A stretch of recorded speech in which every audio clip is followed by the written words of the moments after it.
pido insistentemente que me ayuden económicamente para poder seguir esta obra. Y también ya invito no solo a las muchachitas, sino a los jovencitos de 11 a 15 años que ya se comuniquen con nosotros.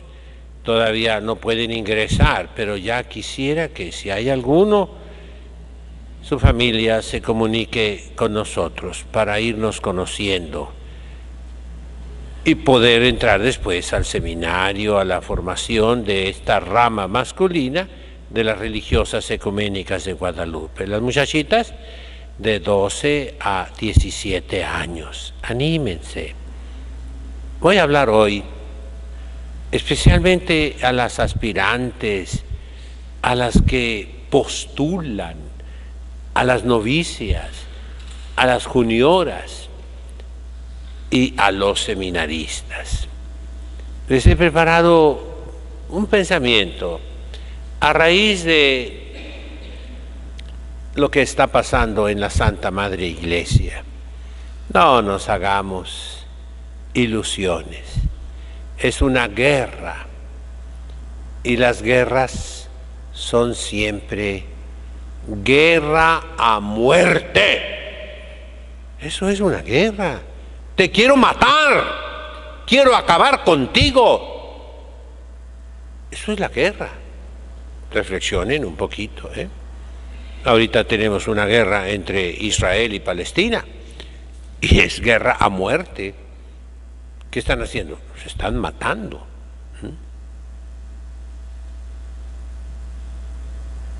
En la iglesia también. Tristemente, mis hermanos, el demonio se metió. Juan 23 dijo que había abierto una ventana y la frase de él es para que entrara aire fresco. Fueron a verlo a su despacho durante el Concilio Ecuménico Vaticano II, la primera sesión que él comenzó. Yo todavía no llegaba a Roma, pero me tocó conocer a unas monjitas que atendieron al Papa Juan XXIII en el servicio doméstico. Le lavaban su ropa, le planchaban su ropa, le hacían la comida, le hacían el aseo de su apartamento pontificio. Y esas eran las mismas religiosas que nos atendían a nosotros seminaristas, yo tenía 17 años, en el seminario de propaganda fide para las misiones. Muy buenas, unas santas mujeres de hábito blanco. Y tenían también un hospital en Roma, Sagrado Corazón creo que se llamaba, y a mí me encargaron de los más chiquillos, de llevarlos cuando estaban un poco enfermos. Estaba a una cuadra del seminario nuevo que se hizo, y yo era prefecto de un grupo de 30 muchachos seminaristas, y los llevaba yo allí. Y ahí estaban algunas monjitas que eran parientes del Papa Juan XXIII. Y pues eso se decía, era muy interesante, ¿verdad?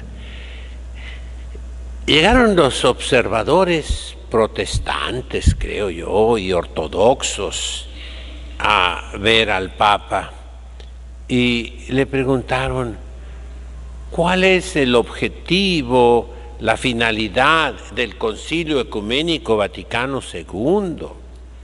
Porque no es un concilio dogmático, no va a definir ningún dogma, ninguna nueva doctrina. No nueva, sino una doctrina de la Iglesia, sino que es pastoral. ¿Qué significa eso? Y el Papa era gordito, chaparrito, abrió la ventana. Me decían las monjitas, fíjense bien, que cuando se abre una ventana allá en Roma, se usa que tengan aldabas, unos ganchitos, para que no se vaya a golpear con el viento y se rompa el cristal, ¿verdad? Y que el Papa, una vez una monjita nomás las abrió, las dejó así, y le dijo el Papa, fíjese bien, venga por favor, madrecita. Muy amable, él siempre muy simpático, ¿verdad? Venga, madrecita, mire, le pone por favor el ganchito aquí, le pone por favor el ganchito aquí, y la madre colorada, avergonzada, sí, Santo Padre, perdón, Santo Padre. Después, abrió la ventana el Papa y les dijo, esto es lo que yo quiero, que entre aire fresco dentro de la iglesia. Una maravilla, pues todos se quedaron así, salió en los periódicos.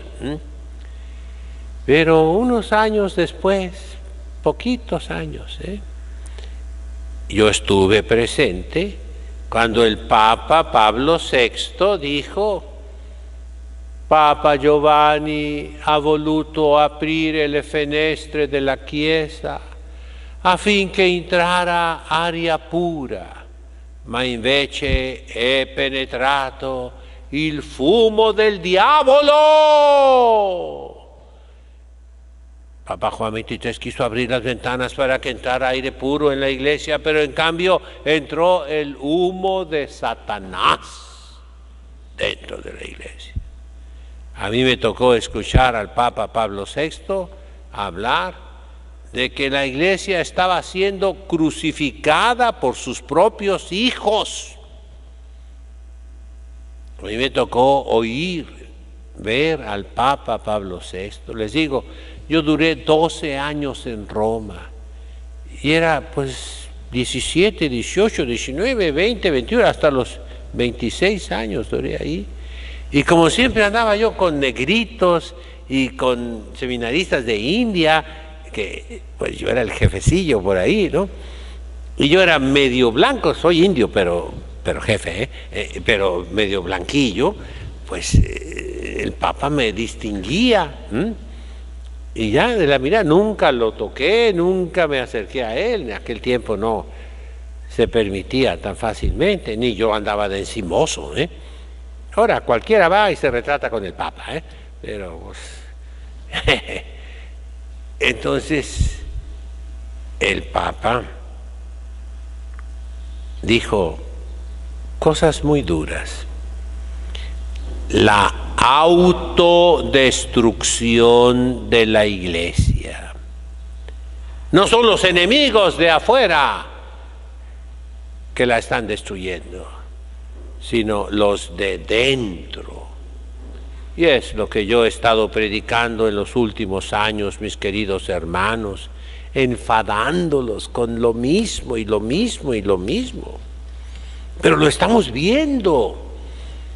Cardenales, conferencias episcopales, arzobispos, obispos, sacerdotes, monjitas, laicos, están cambiando que ya puedan comulgar los adúlteros, los que viven en uniones del mismo sexo, que el aborto no es pecado, se puede justificar, se puede defender. No hablemos de la píldora, anticonceptivos, aparatos intrauterinos, operaciones para no tener hijos. Todo eso ni se menciona. En inglés se dice is taken for granted. Se presupone ya como algo normal entre los cristianos, cuando que es un pecado mortal. Y así por todas partes. Por ejemplo, la Sagrada Escritura, Adán y Eva y la manzana y el paraíso y la serpiente, es un cuentito. Hay que ver los géneros literarios, las literaturas contemporáneas del Medio Oriente, y lo mismo el Arca de Noé y los 7 días de la creación y la existencia de Abraham, de Isaac y de Jacob. Todo en la Biblia es fábula, son cuentitos. No es cierto. Por todos lados vemos. Pero mire, no seamos tontos, ¿eh? La guerra es a muerte. No se trata de negar una doctrina aquí, otro punto de doctrina allá. No, esas son herejías. Ahora se está haciendo lo que dijo el Papa Santo, el Papa San Pío X, el conjunto de todas las herejías, que va usando pensamientos que otros han dicho,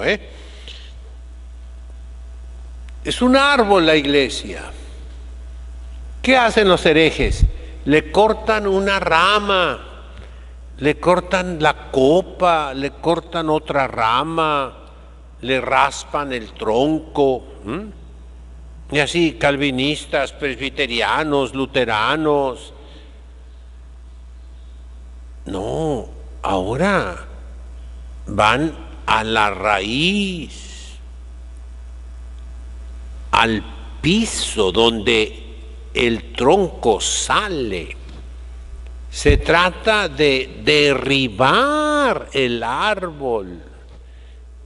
Cuando yo era niño, nunca jugué ni fútbol, ni básquetbol, ni nada, no. Pero con mi papá me enseñé a manejar el pico, la pala, la barra, la carretilla. Después mi papá compró un martillo neumático con un aparato gigantesco, grandísimo, hacía un ruido espantoso. Lo compró ya usado, ¿verdad? Pero funcionaba, ¿no? Y sobre todo, lo que más me gustaba era manejar el hacha. Y un señor ahí de los trabajadores le dijo a mi papá, pues enséñalo con mucho cuidado. Yo tenía 8 años, 9 años, ¿verdad? Y me acuerdo, en aquel tiempo había, pero en otros tiempos, eso ya no lo hagan hoy, lo meten a la cárcel. Me tocó derribar un árbol, para leña. Y recuerdo cómo me dijo el Señor, mira, primero por este lado, hazle una rajadita así en forma de cuña. Y ahora ya vente por este otro lado y comienza a darle. Y yo muy valiente, vamos, y vamos, y vamos. Y ya que casi llegaba, me dijo, ahora espérate.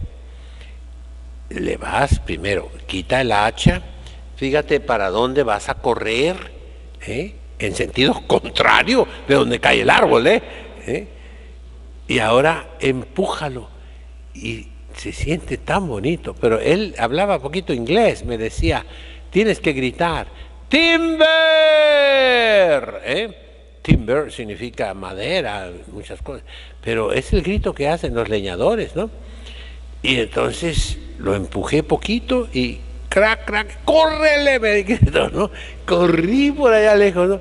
Crac, crac, crac, crac, crac, y rum, que cae. Perdonen, los ecologistas, no, eso fue hace 60 años, no me vayan a meter a la cárcel por eso, ¿verdad? Pero se cayó tan bonito, Y ya después me enseñó a cortarle las ramas, pero primero es cortar el tronco. Y así está pasando en la iglesia de hoy. Ya no nos debemos fijar tanto en esas miles de herejías que hay por todas partes. No. ¿Cuál es el punto central? Quieren que la doctrina de Cristo esté cambiando constantemente, que sea modificable, mutable. Y entonces, ustedes, seminaristas, aspirantes, postulantes, novicias, junioras, deben prepararse para esta guerra. Que el demonio quiere acabar con la iglesia, con la ayuda de los malos pastores, de los malos cristianos, y tiene muchos que pertenecen al partido de Satanás. Fíjense en la película Nefario, donde se habla de un poseso del demonio que está en la cárcel, que va a ser condenado a muerte, y un psiquiatra que le está tratando de convencer o ver, investigar si está loco o no. Y el psiquiatra dice: traigan un sacerdote católico. Pero llega un sacerdote con barba, vestido como un laico y con una estola de arco iris, me parece, no quiero falsificar la película, ¿no? Y comienzan a platicar, el endemoniado le tiene miedo, se aleja, pero luego platicando, el sacerdote le dice que él no cree en eso del demonio, ni de la posesión diabólica, y el endemoniado se calma, sonríe y le dice: ah, tú eres de los nuestros, ¿no? Y hasta el padre pues no le da la mano, ¿verdad? Pero el endemoniado feliz: tú eres de los nuestros. Y el día de hoy, ¿cuántos cardenales, arzobispos, obispos, conferencias episcopales, sacerdotes? El demonio está feliz con ellos. Ustedes son de los nuestros. Chócala. Bueno, pues es guerra-muerte, ¿eh? No se juega. ¿Cómo nos vamos a preparar? Lo primero es, desde la infancia, desde la niñez, desde pequeñuelos, dejad que los niños se acerquen a mí, lo dice Jesucristo. Si no nos hacemos como los niños, no entraremos al reino de los cielos. Sus ángeles guardianes constantemente están viendo mi rostro. La iglesia puso una edad maravillosa. Y vemos los santos, ¿eh? El día de hoy estamos celebrando a un mártir y la oración dice, es San Calisto. Oh Dios, que ves que de nuestra debilidad fallamos. Restáuranos, te lo pedimos, por tu misericordia. Restáuranos en tu amor, por medio de los ejemplos de los santos. Está en misal, ¿verdad? El ejemplo de los santos. San Benito de Nurcia, a los 5 años entró, bueno, sería el kinder, ¿verdad? La primaria, diríamos, la escuela elemental, gramática. Entró al monasterio.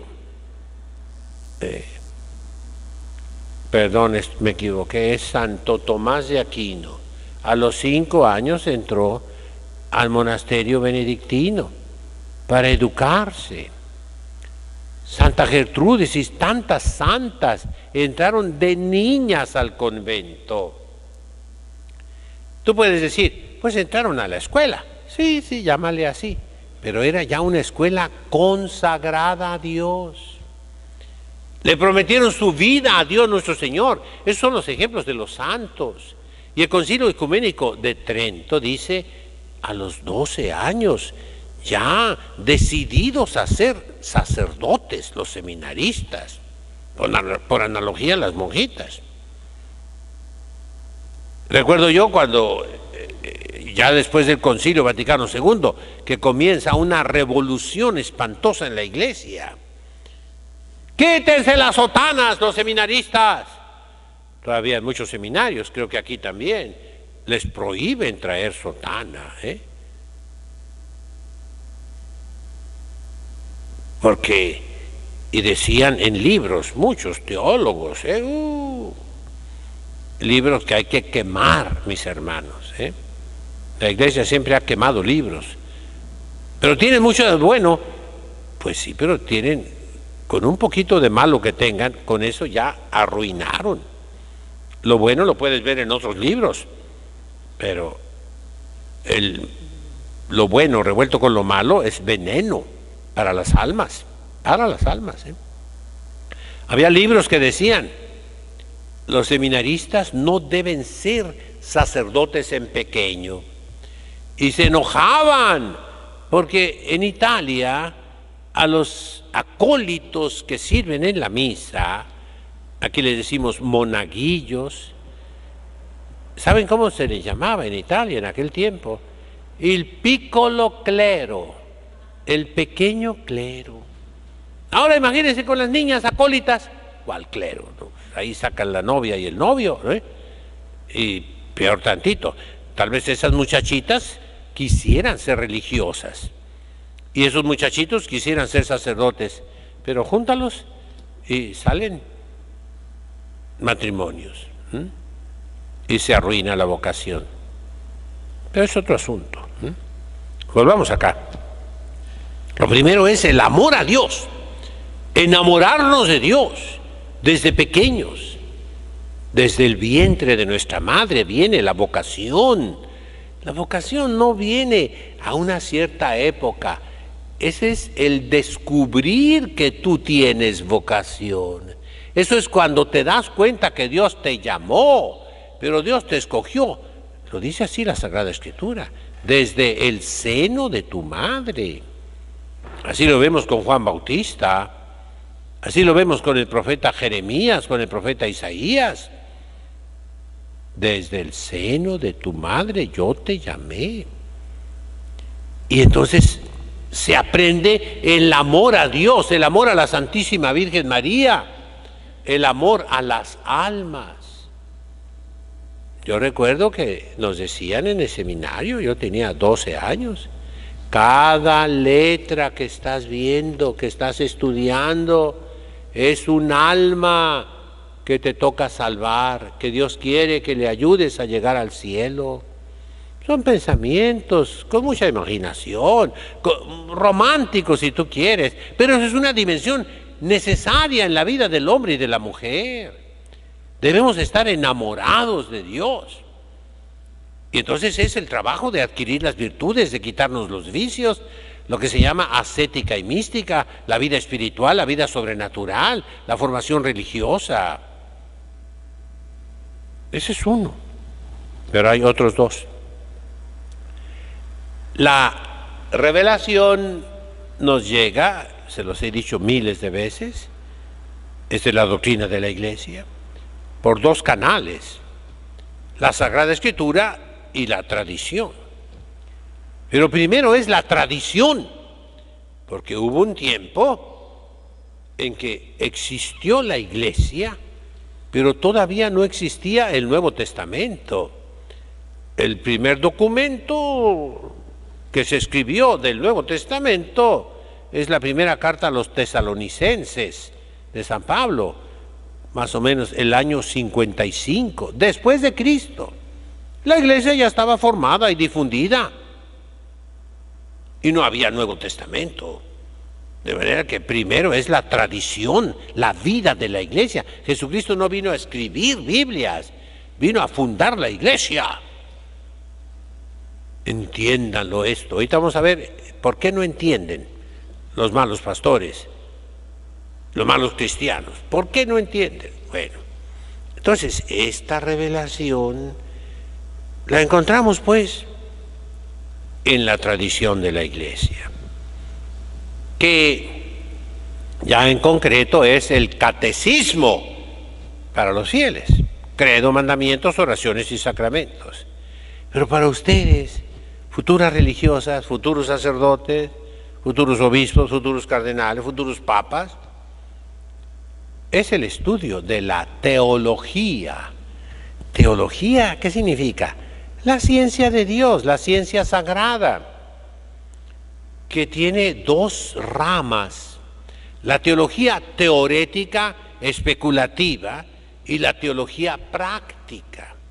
La práctica se llama moral, la teología moral son los mandamientos, y la teología especulativa, teórica, se llama teología dogmática, de los dogmas. ¿Cuál es la preparación en esta edad, diríamos todavía infantil? ¿Cómo te preparas para ser un soldado, una guerrera, una luchadora, una defensora de la iglesia? En lo teórico te vas a preparar con dos ciencias. Una se llama la gramática, la filología. Fíjense bien, para estudiar teología hay dos métodos: el método católico y el método protestante. El día de hoy, en todos los seminarios, en todas las casas religiosas, se metió el método protestante, que se llama teología positiva, que pone los datos. Por ejemplo, dicen, vamos a estudiar el celibato, la castidad. Vamos a ver qué dice el Antiguo Testamento, qué dice el Nuevo Testamento, qué dicen los documentos de la Iglesia antiguos, todos los datos, y de eso sacamos una conclusión. Ese es el método protestante. ¿Y qué hacen? No aceptan la castidad, ni el celibato, porque de esos datos no se saca la doctrina de la Iglesia. Están equivocados, ¿eh? Se necesitan esos datos, sí, pero no son suficientes. La teología católica, el método católico, se llama escolástico y es dogmático y es de autoridad. ¿Cuál autoridad? De la revelación. Volvemos, Sagrada Escritura, sí, pero también la tradición, el magisterio, los padres de la Iglesia, los santos, los doctores de la Iglesia, los autores aprobados por la Iglesia. Y entonces, ¿cuál es la preparación que deben tener ahorita? Para la teología positiva, que se necesita, y no son los protestantes los que inventaron ese método, no. Se necesitan las lenguas, que el Concilio Ecuménico dice el latín, el griego, el hebreo y el arameo, al menos. Para el método especulativo, el Concilio Ecuménico habla de Santo Tomás en la teología especulativa. Se ocupan dos materias. Una es la gramática. La gramática te hace pensar. Todo nuestro lenguaje se reduce a dos cosas: las substancias, que son persona, animal o cosa. Eso es un substantivo. Y a las acciones, que son los verbos. Y ya el sustantivo se acompaña del artículo, del adjetivo y del pronombre.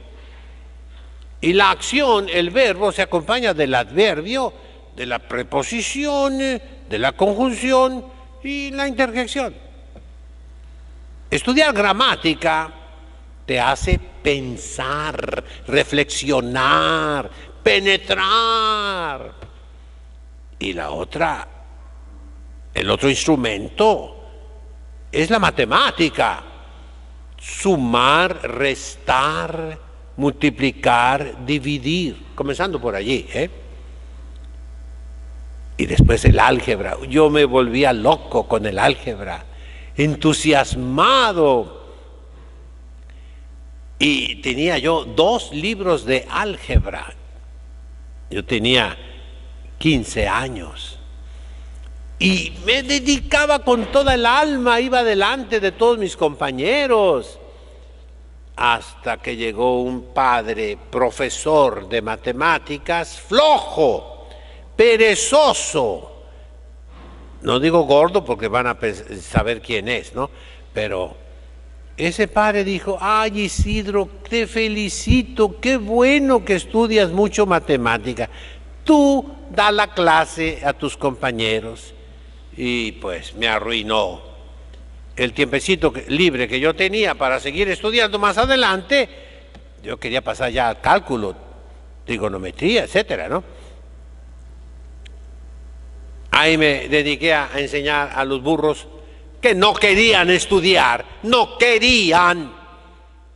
Tiempo inútil, tiempo perdido. También ustedes, no pierdan, con los que no quieren estudiar, para afuera, para afuera, para afuera, échenlos fuera, ¿no? Pero qué hermosa es la matemática, porque te obliga a pensar, a razonar, y entonces te prepara para la filosofía y para la teología dogmática. También las ciencias de la naturaleza, la anatomía. Yo recuerdo que me aprendí todos los huesos del esqueleto humano, Los sabía así, los músculos no, ni los nervios, pero los huesos sí. Ahora me acuerdo un poco porque me duelen a veces, ¿no? Pero si no, no me acuerdo, Entonces, eso es prepararse, hijos, En el amor a Dios y a las almas, amor a la Virgen Santísima, y eso va con la edad, Todos esos herejes de ahora entraron grandes al seminario. Cuando ya habían tenido experiencias sexuales, sabrá Dios cuántas tonterías. Le dieron la carne al diablo y los huesos a Dios. Por eso no admitan personas de edad. No, ya no, ya no, ya no. No. Vamos, hermanos. En estos momentos hay guerra en Israel contra Palestina. Se están matando miles de personas. En estos momentos hay guerra dentro de la iglesia y muchos se han alejado de la iglesia. La ruina después del Concilio Ecuménico Vaticano II. Más de la mitad de los católicos en el mundo entero se perdió, porque no hay quien defienda la Iglesia Católica. Ustedes la tienen que defender. Y ahorita no van a defenderla saliendo a las calles a predicar, van a defenderla sentándose en su escritorio a estudiar, hincándose delante del Santísimo Sacramento. Santas y sabias, santos y sabios, en nombre del Padre, del Hijo, del Espíritu Santo. Amén.